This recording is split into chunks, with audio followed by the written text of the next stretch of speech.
تبارك الذي نزل الفرقان على عبده ليكون للعالمين نذيرا. وعلى آل محمد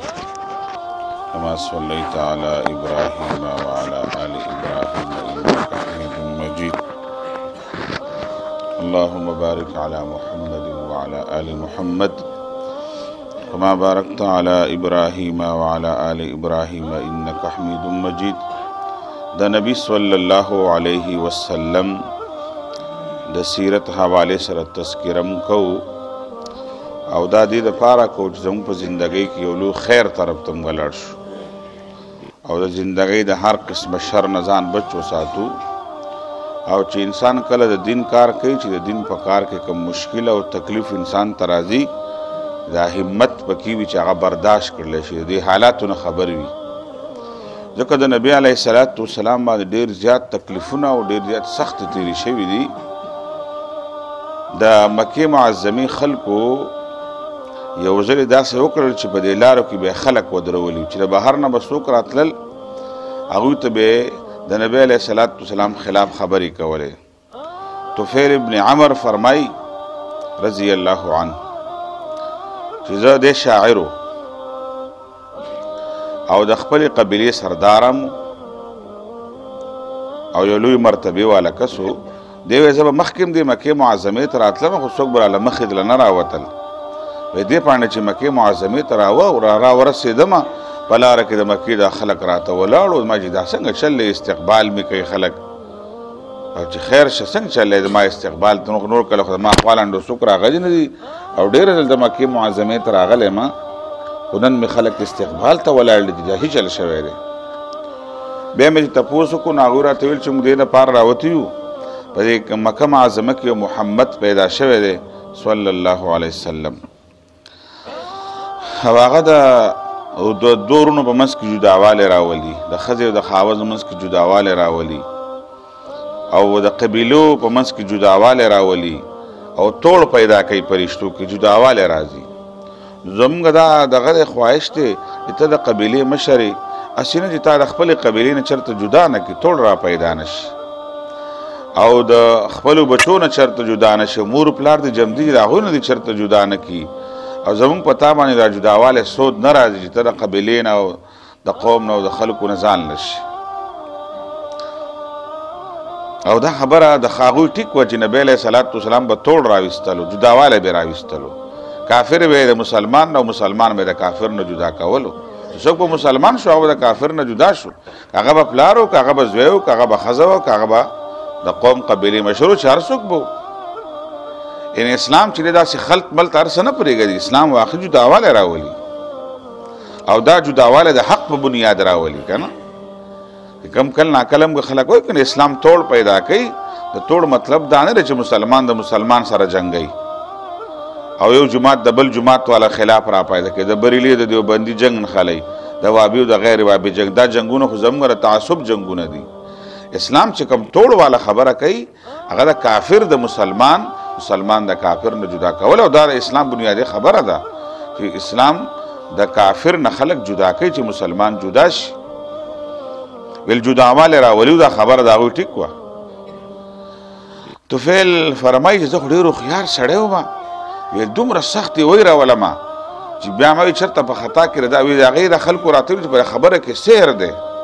که دې وله واورېدله خبره که نه بس فورا یې ملګری کېږي خبره کې سحر او جادو دی دومره خوږې خبرې کوي او ویل که خبره دې وله هسې په خطا کې واورېدله وی بس خطا شوی وی ویل ما ویل چې دا دومره خراب خبره ده نو ما ویل چېرته په خطا کې هم خبره وانه ورم په غوږونو کې مالوچ ښودي په مکه معظمه کې بیت الله ته به راتلمه غوږونو کې مالوچ ښودي غوږونه مې بند ویل څو ورځې مې دا خو به مې کتلو چې دې مانځله جومات ته دغه ته حرم ته به راتللو دا ټول کافر به دې حرم ته مانځله راتلل. ویل یو ځل داسې وشو چې زه اتفاق و زه د ده په خوا کې ودرېدلم د نبی علیه السلام او دی په مانځه باندې ولاړو وی په زړه کې مې وویلو چې هلکه ته دومره ساده سړی دا به ته یې دا راوړې ته خو د قبیلې مشر یې خو هوښیار شاعر یې او ښه پوهه اوس خدای پاک پوهه درکړې ده واورئ دا خبره که نه مړه دا خلک خبرې کوي وی چې سلام یې وګورده مالو چې مې د غوږونه لرې کړل ویل د څه مې خبره ونه کړو سلام یې وکړو د کور ته روان شو ویل زه پسې روان شوم او چې کور ته ورسېدو نو زه سره کور ته ننوتلم اما ورته وی اول مې د ټولو حالات ذکر چې زه خو داسې خبره کې رانښتی یم په مانځه کې مې ستا لمونځ هم واورېدلو خبرو دې راباندې هم اورېدلو هم څه اثر وکړلو او دا څه خبره ده نبی علیه الصلاة والسلام ټول تفصیلات راته وویلو بیا مې نبی علیه الصلاة والسلام ته وفرمایل الله رسول الله سره دې خوا کا او دا نبی علیه الصلاة والسلام سره بیعت په اسلام وکړو مسلمان شوم او د نبی علیه الصلاة والسلام خبرې مې واورېدلې ویل بیا نبی علیه الصلاة والسلام راته چې اوس به څه کوې ما چې مور پلار مې دي او بچي مې دي او د قبیلې مشر یم خلک به مسلمان وم بس او د الله رسول یو دعا راته وکړه چې الله پاک یو خاص نښه راله راکړي طفیل ابن عمر فرمایي چې ماله الله پاک چې زه ماله الله تعالی د تندي په دې منځ کې د مخ ته دې تندي چې کوم منځ به دي کړه الله تعالی د کرامت په شکل کې د نبی علیه السلام د دعا په نتیجه کې یو رڼا د بیټري غوندې راکړله کله څنګه چې بیټري دغه خلک رڼا کوي داسې د تندي کې مې رڼا الله پاک قدرتي ته ور راکړله او دا دغه کرامت و د نبی علیه الصلاة والسلام دعا وه ویل چې زه کله دې علاقې ته نږدې شوم ویل بیا مې ویل چې هسې نه خلک راته وایي چې شکل یې بدل شوی دی دین یې بدل کړو شکل هم بدل کړو ګوره په تندي کې رڼا راوتې ده ویل الله ته مې درخواست وکړو چې الله پاکه دا رڼا بل ځای ته منتقل کړي وی لاټۍ را سره و هغه نه رڼا مې هغه لاټۍ داسې لاړله لکه په بیټرۍ کې چې رڼا وي زما هغه لاټۍ به داسې رڼا بیا کوله وی لاړم او اول مې د پلار سره ملاقات وشلو وی پلار ته مې چې ما تا خو جدا شوي یو ویل چې ولې بچیه وایي زه مسلمان شوی یم پلار راته ویل چې بچی ته کم په دین په هغه دین ځم یم وی پلار مې مسلمان شو او خپلو بچو سره او د خپلې بیبي مې مسلمانه شوله د کور خلک مې ټول مسلمانان شو او دا خلک را سره ملګري شول بیا مې نبی علیه الصلاة والسلام ته راویستل د 70 کسانو مفد یې بیا راویستی دی او بیا د خپل قبیلې خلک یې وخت په وخت مسلمانول او دی بیا په بدر کې مشرک شوی دی په احد کې مشرک شوی دی او دی په مختلفو غزواتو کې په جنگ یمامه کې بیا د شهید شولو طفیل ابن عمر او دل الله پاک په زنده نبی علیه السلام د دعا په نتیجه کې الله تعالی دله بالکل ښکاره کرامات ورکړو نبی علیه الصلاة والسلام ورله دعا کړې وه دا د مکې معظمې د خلکو پروپګنډې وي او داسې وي دا په هره زمانه کې به داسې وي چې هلکه خبرو له مه ورنږدې کېږه که خبرې دې واورېدلې بیا به یې ملګری شوی او دلو خو د بار نه پیسې راځي څوک به چې د امریکې ایجنټ دی څوک به پلانکې خبره ده دا غلطې خبرې ډېرې زیاتې کېږي زماد العزري یو بل صحابي دی رضی الله عنه دی د هم د مکې معظمې نه بهر پاتې کېدلو او دی راغې زماد الازدي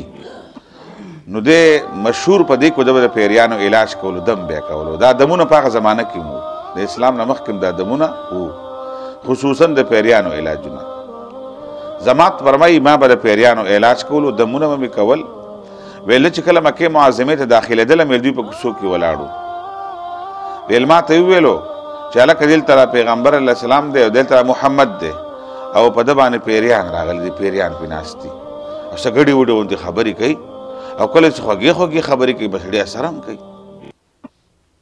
وی ما ورته دا خو مړه اسانه خبره ده د پیریانو علاج کوي او زه به وله علاج وکړم دم به کړم پیریان به ترې لرې کړم دا خو د سړي ته ډېر تکلیف دی وی ما د انساني همدردۍ په بنیاد دا خبره کوله زه پیریانو علاج هسې هم کوم او دله به مې علاج وکړم وی خبره خو مې خلکو واورېدله خو هغوی چې داسې ګپ لګوي وی رالم او نبی علیه الصلاة والسلام په حرم کې ناستو وی خوا ته ورسره کېناستلم وی ما ورته ویل چې ما اورېدلي دي په تا باندې پیریان دي زه خو د پیریانو علاج کوم نو که ستا اجازه دا دم وغورځوم چې د پیریانو علاج وشي الله پاک دا پیریان ته نښه کړي وی نبی علیه السلام خو په خبره پوه شول دا ما خلاف پروپګنډه دا خلک کوي وی ما ته وی چې واوره ته خاموش شوې وی نبی علیه السلام ویل چې الحمد لله نحمده ونستعینه ونستغفره ونعوذ بالله من شرور انفسنا ومن سيئات اعمالنا من يهده الله فلا مضل له ومن يضلله فلا هادي له ونشهد ان لا اله الا الله وحده لا شريك له ونشهد ان محمدا عبده ورسوله. ویل زه خو په عربی پوهېدلم او د ټول ارسنه شعر او شاعرانو ارسنه خبرو او دمونه مې کول. ما د الله رسول الله تاسو بیا ووایئ محمد. وی نبی علیه السلام دا خطبه بیا وویله، دا الفاظ بیا وویل. ویل په درېیم ځل مې ورته د الله رسوله بیا یې ووایه. وی چې نبی علیه الصلاة والسلام په درېیم ځل دا وویله. ویل ما ویل چې د الله رسوله تا خو د دریاب په شانتې جوړې خبرې وکړلې.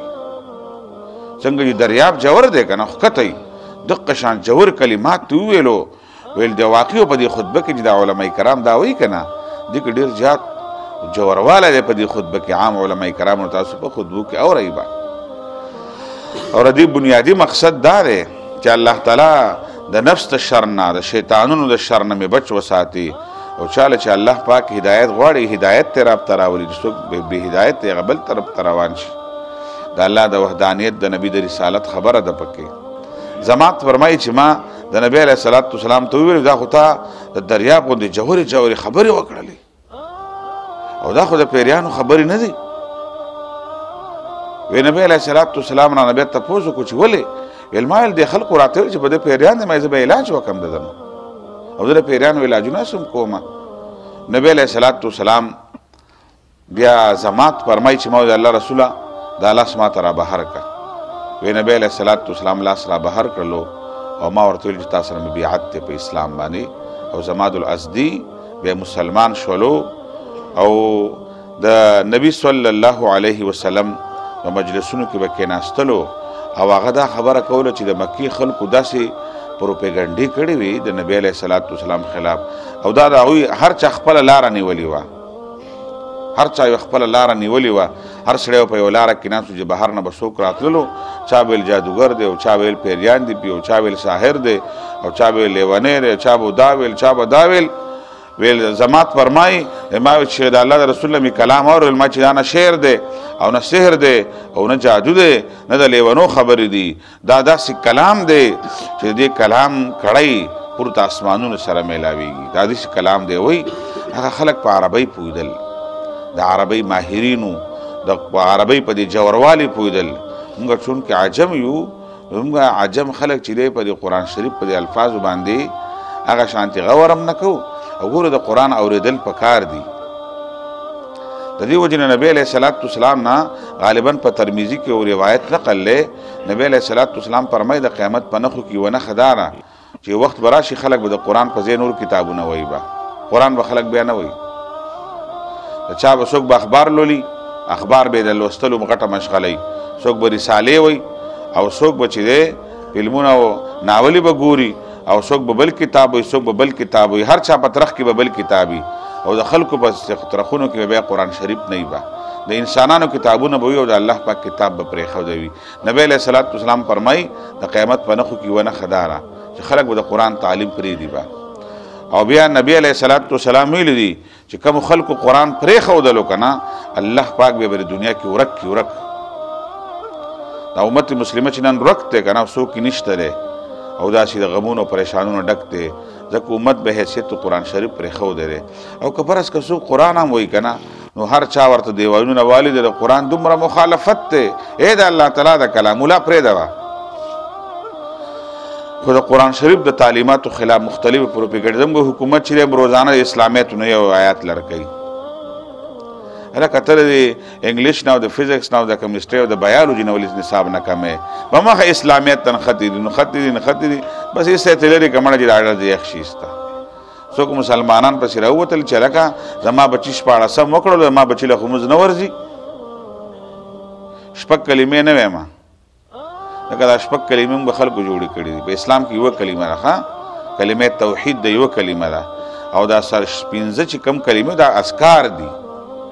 دې ته ذکرونه وایي د نبی علیه الصلاة والسلام نقل دي. بهترین خو کلمې په اسلام کې یوه کلمه ده 6 کلمې نشي اوله کلمه او دویمه کلمه او دریمه کلمه او څلورمه کلمه او پنځمه کلمه او شپږمه کلمه. هلکه ته د 6 کلمې یاد دي نه ما ته خو 6 نه دي ما ته یوه کلمه د توحید یاد ده چې هغه لا اله الا الله محمد رسول الله ده او دا نور ذکرونه دي. خو څه وکړو یار خو والله که خلک په وکړي نو خلک خفه کېږي. ما یو ځلې یو کس ته ویل چې کله ځینې خلک سلام وګرځوي که نه نو سلام نه پس فوراً دا سر په د لاس په دې سر کې نیسي. نو زما په خپل هم ډېر تلاش کولو چې دا د الله نبي چېرته کړي دي که دا خلک ولې دا کار کوي. نو الله د نبي نه چېرته نقل نشته دی. دومره یو خبره شته دی چې مولانا اشرف علي تانوي رحمت الله علیه چېرته یو سړي ته به ویلي چې هلکه هغه به ذهن بیا خراب و یا به لیونی پاگل به وی یا حیو یا قیوم یا په دې سر باندې دا لاس ږده نو خدای به دې لیونتوب ختم کړي. موږ به ټول لیوني نه یو، موږ ټول روغ خلک. د نبی علیه السلام سنت چې زموږ هر سړی ګوري یو ځلې یو مولانا دی ته دا ولې دا کار کوي دا خو نو خو امیانې ته خو ملا یې که نه کوم ځای کې نبی علیه السلام داسې کړي دي. نو که داسې شی وي خو موږ بیا خو کوو که نه خدای بندګانو که ته دا کفر دی کفر نه دی خو ته خو د ثواب په نیت کې د خدای بنده وایي دې نبي علیه السلام به دې قالین مونځ کړی نو دا قالین باندې خو ما مونځ وکړو نه په دې فرش یې کومه دې قالین ته ثواب نه دا خو د خپل ګرمایش او د خپل بدن د نرموالي دپاره استعمالوو د ثواب دپاره نه استعمالوو. په دې کې فرق دی. د الله رسول لوډ سپیکر استعمال کړی دی نه زه لوډ سپیکر ثواب نه کړم لرې به یې کړم چې څوک مې اواز اوري به یې کړم نه به نه به اوري دې ته دین نه وایم خو دې ته دین وایې داسې مه کوئ. ته دا وړه ښه دا ډېره غټه ټول خلک یې کوي سبا به ټولو خلکو لاسونه په سرونو پراته وي. داسې دی چې لږ ځان په دین پوهه کول پکار ده او دین څه شی دی قرآن او حدیث دی بل څه نه دي. دا د کافرو د هغې زمانې د خلکو کوشش و چې نبی علیه السلام نه خلک روکاو چې قرآن وانه اوري. دا زما د ازدیم دقه خبره ده. طفیل عمر هم فرمایي چې راته ویل دا قرآن د پیغمبر نه وانه اورې سحر دی او جادو منتر دی. اوس هم دقه خبره ده چې د قرآن لارې خلکو بندې کړې او د سلیما لار کولاو ده د اخبار لار کولاو ده د رسالې ټولو کتابونو لارې کولاو دي. قرآن مخالفت دی. دا کافرانه طرز دی دا مسلمانۍ طرز نه دی. او چې قرآن نه زده کوو دقه شان به خوار بار به ګرځو په عباداتو کې به بدن رسومات کوي. موږ لره د قرآن سره خپل تعلق جوړول پکار دي. بهرحال د دې صحابه کرامو د نبی علیه الصلاۃ والسلام خلاف چې کومه پروپیګنډا و صحابه مسلمانانو کوم په اخلاص باندې بیا کار کړی دی او د اسلام ترجمانی کړې ده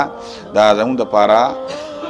د خیر خبره ده. او زموږ دا مشران چې دي صحابه کرامو دا زموږ مشران دي زموږ په دوی پسې به روان یو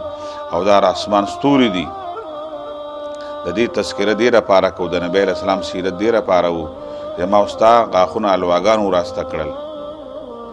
چې لکه جي ډوډۍ نه پس دا خواږه دي سنت دي جي موږ ما ته په کتاب کې نه دي معلوم چې دا ډوډۍ نه پس خوراک خواږه سنت چې حلوا به خورې حلوا خوره. د الله پاک د نبي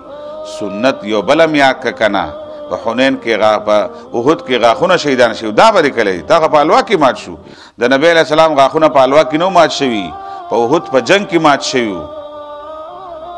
دا خواږه خو دې سنت نه دي د ډوډۍ نه پس ما ته پته نشته